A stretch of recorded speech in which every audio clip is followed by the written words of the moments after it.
The WNBA and the networks, they sent a clear message with this schedule, and the message was sent to Angel Reese. You are not a draw. 41-9. That's not just a score, it's a statement. That's the breakdown of national TV games the WNBA just announced. 41 for Caitlin Clark, and just 9 for Angel Reese. And here's the kicker. 4 of Reese's games only. Made the cut because she's facing Clark. The numbers don't lie, and they're telling a story the media doesn't want to say out loud. For years, we've been told Angel Reese is the unstoppable force, the face of women's basketball. But when the networks put that narrative to the test, without Clark in the mix, Reese's games couldn't even crack 200,000 viewers. The truth about who's really moving the needle in this league is out now. And let's be honest, it's not even close. Any sense? I know the WNBA dump isn't known for making smart business decisions. I mean, this is the same league that's been operating for 30 years and has never managed to generate an Indian rupee in profit. Have you seen the new WNBA TV schedule? It just dropped, and the numbers are stunning. When you look at who's getting prime airtime and who's being pushed to the sidelines, the league's priorities couldn't be clearer. These choices speak volumes about who the networks and the league believe is the real moneymaker in women's basketball. So let's break it down and see what the numbers are really saying. I know the diva of dump divas, Kat Engelbert, in the WNBA front office. They're not known for making the best decisions. But when it comes to scheduling nationally televised games and who to feature in those games, this should be simple. For years, we've been told that Angel Reese is a massive superstar. The media has pushed the narrative that she's the face of women's basketball, someone who supposedly draws huge viewership numbers. But when you take a closer look at the new TV schedule, something doesn't quite add up. Simple. For the last 2 or 3 years, the mainstream media has been telling us that Angel Reese is the biggest star in pretend basketball. This woman is amazing! I've never seen anything like it! I've never seen another player dominate the game in garbage. Correct me if I'm wrong here. I thought the WNBA was the league dedicated to equity. Looking at their national TV schedule, there is nothing equitable about it. Caitlin Clark will play 44 games in the regular season. 41 of those games will be broadcast on national television or national platforms. Correct me if I'm wrong here. I thought the WNBA was the league dedicated to equity. Looking at their national TV schedule, there is nothing equitable about it. Caitlin Clark will play 44 games in the regular season. 41 of those games will be broadcast on national television or a national platform. Let's start with Caitlin Clark. The rookie out of Iowa is getting an unbelievable amount of national coverage. 41 out of her 44 games will be broadcast on major platforms. That's a staggering 93% of her season. The message from the networks is loud and clear. If Clark is playing, it's going on TV. This isn't just impressive, it's unprecedented. The media has been telling us that Angel Reese is the star. Remember last season when the mainstream media spent the entire summer diminishing the impact of Caitlin Clark? 41 of 44 games on national platforms. Clearly, both the WNBA and the networks disagree with that assessment. Now compare that to Angel Reese. How many national TV games did she get? Just 9. That's right. Only 9 of her games will air on major networks that fans actually tune into. We're not talking about obscure streaming platforms or channels buried in the depths of a cable package. We mean real, prime-time national exposure. And even that number? It's a bit misleading. So how many games involving Angel Reese will be nationally televised? 9, with 4 of those 9 games involving Caitlin Clark. Here's where it gets really awkward for Reese. Out of those 9 national TV appearances, 4 are only happening because she's playing against Caitlin Clark. Let that sink in. Nearly half of her nationally televised games aren't even about her. They're about the matchup. The networks aren't prioritizing Reese's other games. They're only interested when she's sharing the court with the league's biggest draw. It's clear. The spotlight isn't on her. It's on the drama when she faces off with the real star. For the better part of 3 years, the media has tried to convince us that Angel Reese is a star. Angel Reese has played along with her pretend friends by claiming that she has elevated the hobby of pretend basketball. Take Clark out of the equation, and Angel Reese is left with just 5 standalone national TV games. That's it. If that's not the definition of not being a ratings draw, I don't know what is. The networks have crunched the numbers, studied the viewership trends, and come to a clear conclusion. Without Caitlin Clark, Reese just doesn't bring enough eyeballs to the screen. The reason people are watching women's basketball is because of Me Too. You know, that's rather interesting because over the last 2 months, Angel Reese was given the opportunity to prove that she is a draw. This isn't about personal preferences or which player you happen to like more. It's strictly business. TV networks have one job: deliver viewers to advertisers. And based on their scheduling decisions, they've made it crystal clear. Caitlin Clark is worth nearly 8 times more airtime than Angel Reese. That's not a minor gap. It's a massive difference. A total mismatch in star power. Over the last 2 months, and for the first time in her career, Angel Reese was given the opportunity to prove herself without the assistance of Caitlin Clark. Angel Reese was the only recognizable name in Unrivaled. You might be wondering, why are the networks being so blatant about this preference? The answer is simple. They've tested the market. They've looked at the data, tracked the numbers, and the results speak for themselves. When Clark is on the court, viewership soars. But when it's just Reese, the numbers paint a much quieter picture. Over the last 2 months, Angel Reese was given the opportunity to prove that she was a draw, an attraction, and the end result was exactly as predicted right here on the channel: huge, embarrassing failure. The networks didn't just take a wild guess about these viewership trends. They ran a real-world experiment that settled the debate once and for all. For 2 full months, Unrivaled gave Angel Reese a golden opportunity to prove she could draw an audience on her own, without riding anyone else's momentum. This wasn't some low-stakes trial. It was a full-scale showcase with serious promotion. Behind it, the perfect chance for Reese to back up the hype with real numbers. And wow, those numbers told quite a story.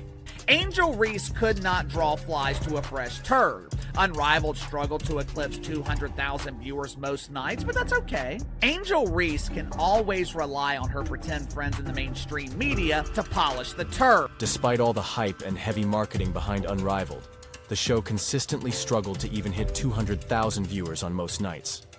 Let that sink in. Fewer people than it takes to fill 3 NFL stadiums were tuning in to watch a player who's been billed as one of the biggest names in women's basketball. That kind of turnout doesn't scream superstar. It raises serious questions. No, I mean Caitlin Clark. If you removed her from this team, the Felines would have 0 games on national TV. Instead, they've got 10 games on ABC, which is 10 of the 13 games that the WNBA will have on on ABC this season. 8 games on something called ION, 7 games on CBS, including the first primetime game in the dump to be broadcast in prime time on broadcast television. When Caitlin Clark steps on the court, the broadcast numbers don't just double, they skyrocket. We're talking regular season games consistently, pulling in over 1 million viewers, and when it comes to the big matchups, those numbers surge to 2 to 3 million. The contrast between her and the rest, it couldn't be more obvious. It's night and day. And just looking at that, like, I'll take that role. I'll take the bad guy role, and I'll continue to take that on and be that for my teammates. And if I want to be that, and I know I'll go down in history, I'll look back in 20 years and be like, yeah, the reason why we watching women's basketball is not just because of one person. It's because of Me Too, and I want y'all to realize that. What makes this even more telling is how Reese positioned herself before the experiment flopped. She literally said, "The reason we're watching women's basketball is not just because of one person. It's because of Me Too." Those were her exact words. She wasn't just confident.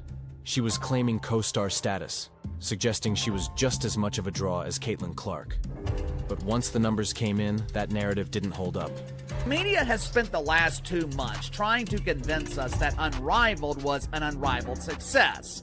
Kinda like they spent the last 2 years trying to convince us that Angel Reese is a draw.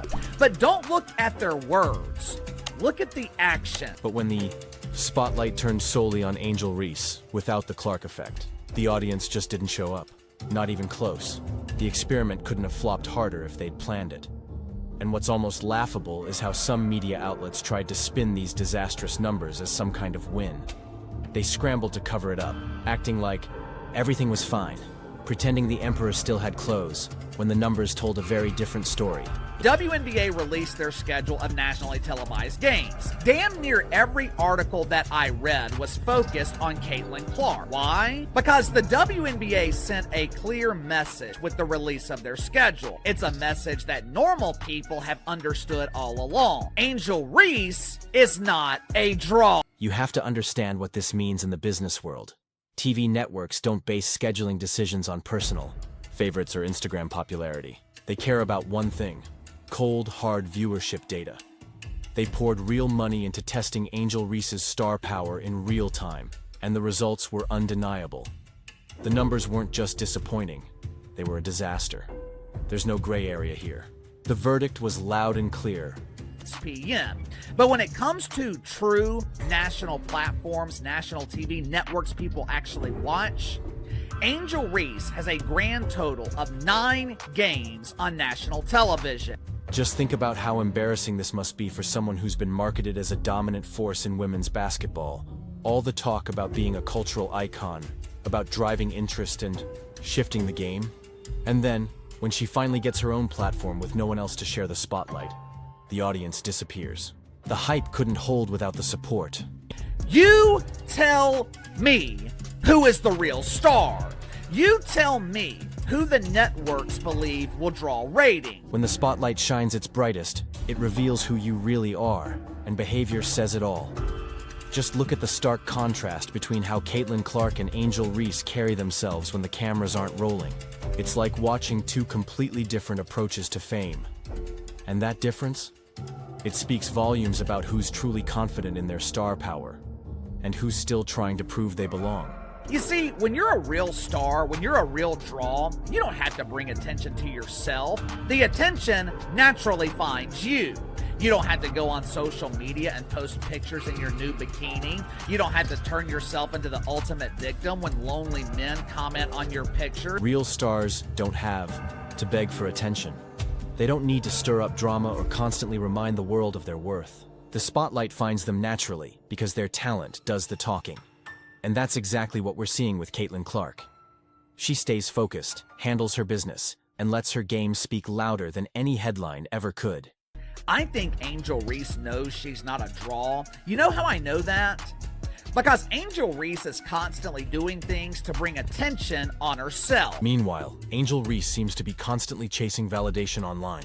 Just this past weekend, she posted something along the lines of, "People always say I'm so nice when they meet me in person." Think about that for a second. Who says that unprompted? It doesn't come off as casual. It feels like a carefully crafted attempt to gain sympathy and shift the narrative. It's the kind of post you make when you're trying hard to reshape how people see you. Over the weekend, Angel Reese was once again begging for the attention of lonely men on social media. Check it out for yourself. Hey there, lonely men, it's me, Angel Reese. You want to hear a funny? When people meet me in person, they constantly tell me how nice I am and how I'm negatively portrayed on social media. Isn't that hilarious?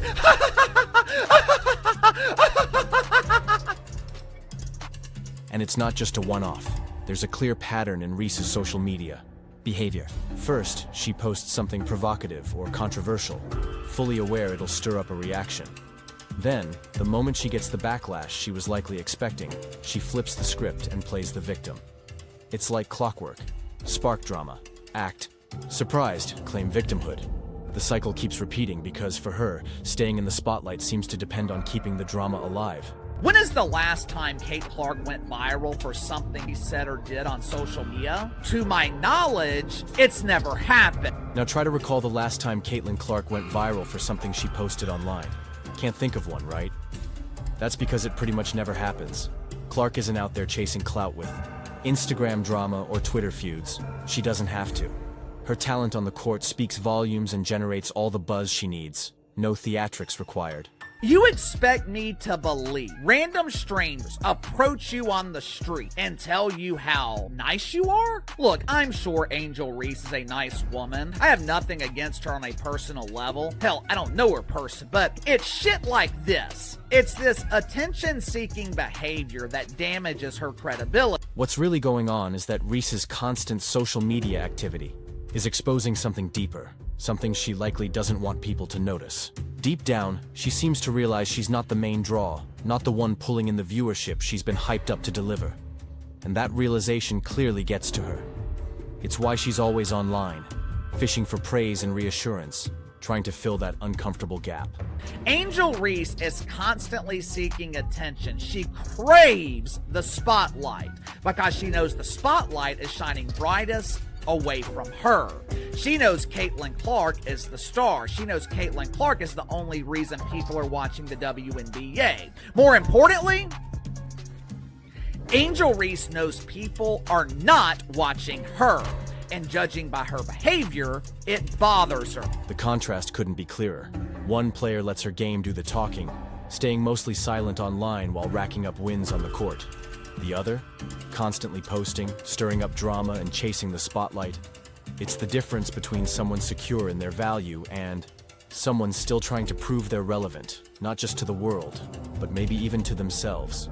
WNBA releases their national TV schedule, and Caitlin Clark is heavily involved. Angel Reese has 9 games on national TV, with 4 of those 9 games involving Caitlin Clark.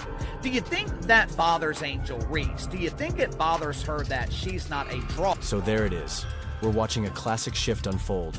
One analysts have seen time and time again in every major sport. When a real star shows up, the cameras follow. This WNBA TV schedule? It's not about favoritism or hype. It's business. Networks chase the numbers, not the noise. And right now, all the numbers point in one direction. WNBA releases their national TV schedule, and Caitlin Clark is heavily involved. Angel Reese has 9 games on national TV, with 4 of those 9 games involving Caitlin Clark. Do you think that bothers Angel Reese? Do you think it bothers her that she's not a draw? This goes beyond just one season's TV schedule. It's a turning point. A clear, undeniable message about who's actually moving the needle in women's basketball. The networks didn't whisper it. They screamed it through 41 nationally televised games. No amount of social media spin or media-crafted narratives can rewrite what the viewership data already decided. The verdict is in, and it's loud. Caitlin Clark is the face of the WNBA. The numbers don't lie, and neither does this schedule.